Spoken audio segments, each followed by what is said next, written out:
Estamos comunicados con Fernando Morales, que es perito naval y presidente de la Liga Naval Argentina, a quien agradecemos este contacto y le damos muy buenas tardes. ¿Qué tal, Fernando? Bienvenido, buenas tardes.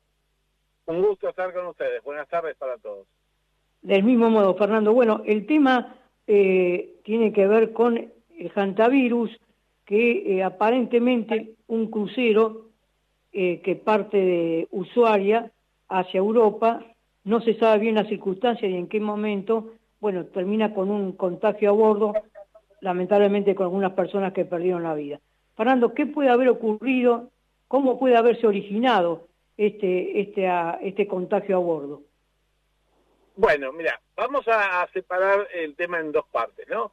Hay una parte estrictamente médica que es, hoy por lo que nos dicen los médicos, obviamente yo no lo soy marino, es un verdadero cambio de paradigma respecto a lo que es esta enfermedad, que todo el mundo siempre consideró que no se transmitía tan fácilmente, al menos que el vector era el ratón famoso corilargo, y que ahora aparece, bueno, la cepa esta que llaman andina, que sorprende por la facilidad aparente con la que se contagia entre las personas. Esto hoy, por lo que te dicen los médicos, no por lo que digo yo, sino por lo que dicen los médicos, está siendo objeto de estudio. Ahora bien, yendo al buque, este es un buque muy particular que hace un turismo muy particular, que es el turismo antártico. Los pasajeros embarcan y desembarcan generalmente en el puerto de Ushuaia, pero vienen del exterior. También es cierto que cuando termina su periplo antártico, como ahora que se iba de vuelta para el norte, hace otras, toca la isla Ascensión, Cabo Verde, la isla Santa Elena, la famosa isla donde fue preso Napoleón, pero en el recorrido por Ushuaia, por Tierra del Fuego y por la Antártida, hacen excursiones que podrían haber puesto en riesgo a los pasajeros o en riesgo de haber tomado contacto con esta cepa andina. Lo otro que puede haber pasado es que algún pasajero haya subido a bordo infectado, y antes que me lo preguntes te digo que no se puede para embarcar en un buque pedir un estado de físico que cubra infecciones, porque tendrías que poner a los pasajeros en cuarentena, como se hacía en la época del coronavirus, que los tripulantes marítimos antes de embarcar hacían 40 días de aislamiento. Esto en un buque comercial con pasajeros no se puede hacer. Y la tercera variante, que no se puede descartar todavía, es que haya habido presencia de roedores o de excremento de roedores o de alguna mercadería que llegó con restos de orín de roedores y que ahí se haya empezado a propagar el tema. Lo cierto es que cuando ocurre esto a bordo, cuando en un buque tenés una situación de este tipo, se activan algunos protocolos que son de aislamiento y confinación de los pasajeros. Esto te trae un caos adicional a lo que ya es que el pasaje sepa que 3 de sus compañeros de aventura marítima, de compañeros de crucero, hayan fallecido. ¿Qué es lo que empieza a pasar cuando vos llegaste a un lugar con clima festivo para pasarla bien y pasar momentos inolvidables y te dicen usted queda confinado a un camarote de 12 o 15 metros cuadrados? Más cuando el médico de la tripulación también está enfermo, con lo cual la tripulación restante tiene que asumir un rol un poquito menos amable que el de todos los días en su trato con el pasajero y ponerse en un rol más policial, porque tenés que empezar a restringir el tránsito de gente y demás. Los buques, normalmente cuando se dirigen de un puerto hacia otro, antes de ingresar a este puerto nuevo, en este caso lo que hubiera sido el puerto de Cabo Verde, tienen que hacer una declaración jurada, entre las cuales una declaración que hace el capitán a través del agente marítimo del barco, que donde consta procedencia, cantidad de pasajeros, cantidad de tripulantes, si llevan carga, qué tipo de carga llevan y demás, y además el estado sanitario de la población del buque, obviamente, tripulantes y pasajeros. Cuando todo está bien y no hay síntomas de nada raro a bordo, el capitán hace una declaración en la que dice que no hay novedades sanitarias que reportar.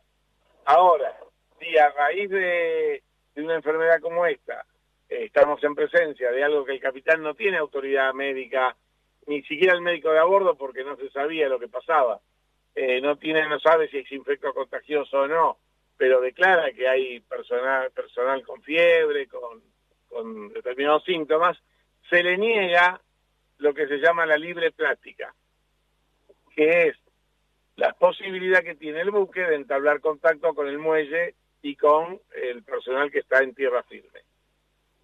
Esto es lo que se le ha negado en este momento a este buque, la posibilidad Ahora, de Fernando, platicar perdón que con te otros interrumpa. buques. Sí, te escucho. ¿Esto tiene que ver con cada país que aplique su protocolo? ¿Se le niega el arribo al puerto o es una situación que es uniforme independientemente del país? No, esto en realidad es algo genérico, te diría, porque son pautas que dispone la Organización Marítima Mundial, a la que 153 países son miembros, prácticamente el 100% de los países con litoral marítimo fluvial adhieren a estos protocolos y que son muy de sentido común.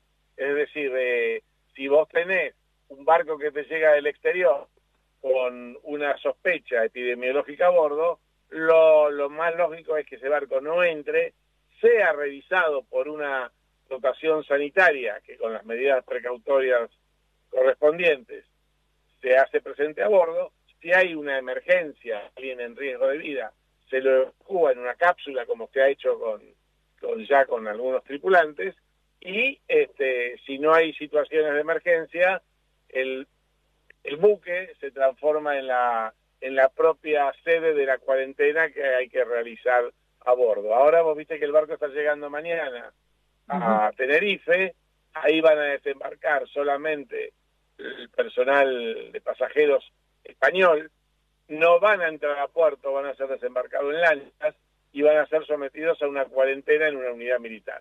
Para el resto de la gente se está previendo que sean repatriados a sus países desde Tenerife, o sea, el barco no va a andar circulando por otros países, y se están coordinando con la Organización Mundial de la Salud cuáles son las medidas más idóneas para desembarcar a esta gente. Ya uno de los desembarcados tuvo un problema, que la cápsula sanitaria se rompió, porque viste que lo llevan en unas camillas como aisladas, con una especie de burbuja.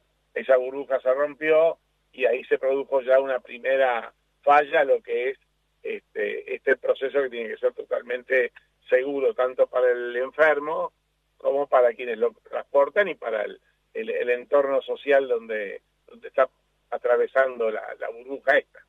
Correcto. Una última consulta, teniendo en cuenta que estos cruceros, bueno, llevan a bordo, no sé, en algunos casos que arriba de 1000 pasajeros, si no me equivoco, ¿no?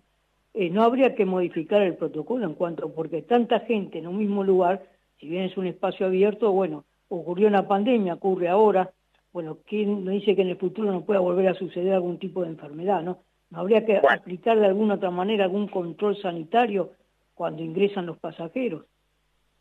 Bueno, yo te voy a dar una respuesta que es muy personal.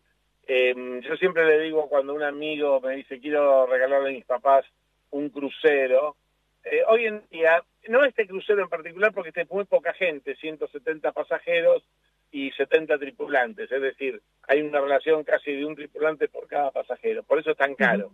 Pero como el crucero se ha masificado y se lo ha bajado de nivel, antes era una cosa de las élites, los cruceros de lujo, no de placer, ¿no? Los transportaban gente en la gran inmigración que sufrió nuestro país en la época de las dos grandes guerras, que eran cruceros de transporte de personas, no de lujo como los que uno puede ver en el Caribe o en Grecia y demás.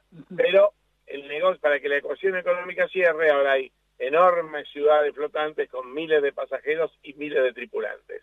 Todo anda muy bien hasta que no ocurre un problema eléctrico que los deja sin instalaciones sanitarias, como pasó hace 4 años, un crucero que se quedó sin la posibilidad de que la gente usara los baños, algo tan elemental como esto. O cuando ocurre una epidemia, como estamos pasando en este caso, el crucero se puede transformar en un verdadero calvario. ¿Qué se puede mejorar? De lo que es a bordo, yo te diría que muy poco, porque cuando hay una enfermedad de transmisión así, por el aire, por ejemplo, todo en el barco está preparado, el aire acondicionado, la calefacción, circula por ductos que comunican todos los ambientes del barco, con lo cual o los tenés que hacer morir de calor o de frío, depende de dónde se trate, y es muy difícil contener a miles de personas encerradas en sus camarotes mucho tiempo. Lo que tal vez sí haya que empezar a pensar es que tiene que haber puertos con una distancia que habrá que estudiar cuál es, que tengan instalaciones de aislamiento, pero terrestres, donde el barco pueda llegar, pueda amarrar y donde la gente pueda ser evacuada o llevada a lugares que no sean tan confinadas como lo es el camarote de un barco. En eso se está comenzando a pensar. Si yo te tendría que decir en este momento lo que yo tendría que recomendar a alguien que piensa abordar un crucero, primero que tiene que ser el propio pasajero el que esté seguro de su condición física al margen de cualquier epidemia. Es decir, hoy en los cruceros viaja mucha gente muy grande que a veces es sometida a esfuerzos que su edad no le permite realizar, con lo cual se frustran y se ponen en un riesgo innecesario. Respecto a las enfermedades infectocontagiosas, y la única posibilidad, ya te digo, sería la cuarentena previa de todo el personal del pasaje, y no es viable comercialmente ni para la empresa ni para el pasajero. Si vos vas a hacer un crucero de 15 días, pero 45 días antes te tenés que encerrar, implica que disponer de 2 meses de tu vida para dedicárselos a esto, y ya no sería tan grato para ir a conocer la Antártida pasarte 45 días en una instalación sanitaria. Pero sí hay que ver, hay que mejorar mucho los protocolos de actuación después que pasan, no tanto a bordo sino en tierra. ¿Cómo haces para que rápidamente el enfermo y el sano que está arriba del barco puedan rápidamente abandonar el barco? Porque ya te digo, pasas a vivir en una cárcel. No hay show, no hay música funcional, no hay señoritas que te llevan a hacer actividad deportiva, ni señores que te enseñan a jugar a hacer algún deporte náutico. Se termina todo eso y te tenés que quedar encerrado con un televisor, en el mejor de los casos, y dejando transcurrir tus días con la incertidumbre de no saber qué va a pasar. Correcto. Fernando, gracias por esta charla. Bueno, y una última breve. Sí. Estamos viviendo un centro de baja tensión, de baja presión o ciclogénesis. Hay algunas embarcaciones que están en mar abierto. Bueno, ¿qué diferencia hay entre estar, porque tenemos entendido que algunas embarcaciones extranjeras pidieron permiso para entrar a la zona económica exclusiva de Argentina?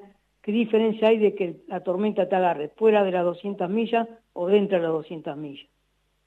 Bueno, no es tanto un problema de millas, sino, bueno, por un lado, las embarcaciones buscan el resguardo de la costa, se van a acercar mucho más de 200 millas, se van a acercar hasta el punto que desde la costa las vas a poder ver, porque primero la profundidad del agua desciende drásticamente, ¿no? Sabés que en nuestra plataforma continental en las 200 millas cae a pico y te pasás de una profundidad de decenas o al 100, 200 metros a profundidades de más de 1000 metros. Pero no es tanto el tema ese, sino cómo buscar guarecerte de que si las inclemencias del tiempo siguen increciendo, estés mucho más cerca de la costa. Cuanto más cerca de la costa estás, tus posibilidades de tener un daño irreparable o de que se te hunda el barco son mucho menores. Es decir, lo que se busca es el abrigo que te da la costa, no tanto la profundidad. Lo que pasa es que, lógicamente, cuanto más cerca de la costa estás, menos profundidad tenés. Correcto. Fernando Morales, perito naval y presidente de la Liga Naval Argentina, gracias por esta charla y hasta cualquier oportunidad. Ha sido un placer, como siempre. Del mismo modo, gracias.